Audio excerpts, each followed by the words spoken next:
ఎడారిలో జలధారలు. రచన doctor K Job Sudarshan. సూర్యుడు నిల్చెను, చంద్రుడు ఆగెను. యెహోషువ 10:12. శత్రువులను అతని వశం చేస్తానని దేవుడు యెహోషువకు మాట ఇచ్చాడు కదా. మరి యెహోషువ రాత్రంతా సైన్యాన్ని నడిపించి అంత ఆయాసం, శ్రమ కొని తెచ్చుకోవడం దేనికి? మాథ్యూ హెన్రీ ఇలా వ్రాశాడు. దేవుడు ఇలా వాగ్దానం చేసిన మాట నిజమే. అయితే దేవుని వాగ్దానాలు మనల్ని సోమరులుగా, నిర్లిప్తంగా చేయడానికి ఉపయోగించరాదు.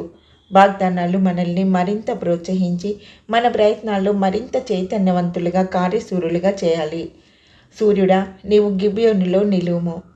12వ వచనం. ఇక్కడ నిలుపుము అని తర్జుమా చేసిన డామ్ అనే హీబ్రూ పదానికి ఊరుకో, మౌనంగా ఉండు, మెదలకు, లేదా నీవు మామూలుగా చేసే పనిని ఆపు, అలా ఉండు అనే అర్థాలు ఉన్నాయి. ఇదే పదాన్ని యోబు 31:34లో నేను మౌనంగా ఉండి అని, విలాపవాక్యములు 2:18లో విరామము అని తర్జుమా చేశారు.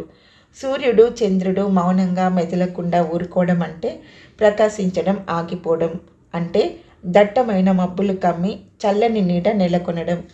అయితే 14వ వచన ప్రకారం ఈ రోజు వంటి రోజు భూమి పుట్టిన నాటి నుండి ఎప్పుడూ రాలేదు, ఇకపై రాదు. కేవలం పెద్ద వాయుగుండం, తుఫాను, వడగళ్ల గురించి ఇలాంటి మాటలు రాయవచ్చా అన్నది ప్రశ్న.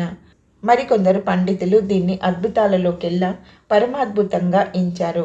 ఈజిప్ట్, చైనా, భారతదేశాల ప్రాచీన సాహిత్యంలో ఇటువంటి సుదీర్ఘ దినం ఉన్నట్టుగా ప్రస్తావనలు ఉన్నాయి.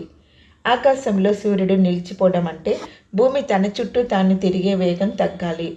ప్రపంచ ప్రఖ్యాత శాస్త్రవేత్తలు ఇలా జరగడానికి 2 కారణాలను ప్రతిపాదిస్తున్నారు. ఒకటి, ఏదైనా బ్రహ్మాండమైన తోకచుక్క ఆ రోజున భూమి దగ్గరగా వచ్చి తన గురుత్వాకర్షణ శక్తిచే భూభ్రమణ వేగాన్ని తగ్గించి ఉండాలి.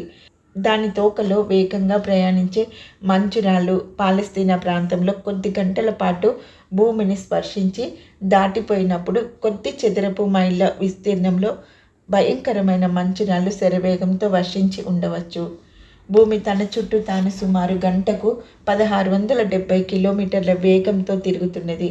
భూమి బరువును బట్టి చూస్తే ఆ భ్రమణాన్ని తగ్గించడానికి అవసరమైన శక్తి మన ఊహకు అందదు. 2 తర్వాత 16 సున్నాలు పెడితే వచ్చే సంఖ్యలో మనం ప్రస్తుతం తయారు చేసుకున్న హైడ్రోజన్ బాంబులు ఒకేసారి పేలితే ఎంత శక్తి ఉత్పన్నమవుతుందో అంత శక్తి కావాలి. భూభ్రమణ వేగాన్ని తగ్గించాలంటే దేవుడు ఇంత శక్తిని ఉపయోగించవలసి ఉంటుంది. దేవునికి ఇది మంచి నీళ్ళు ప్రాయమే కదా. నా బాహుబలం చేత అని ఆయన అంటున్నప్పుడు అది ఎంత బలమో ఇలాంటి లెక్కలు చేసి చూసుకుంటే మనం ఆశ్చర్యంతో తలమునకలవుతాం.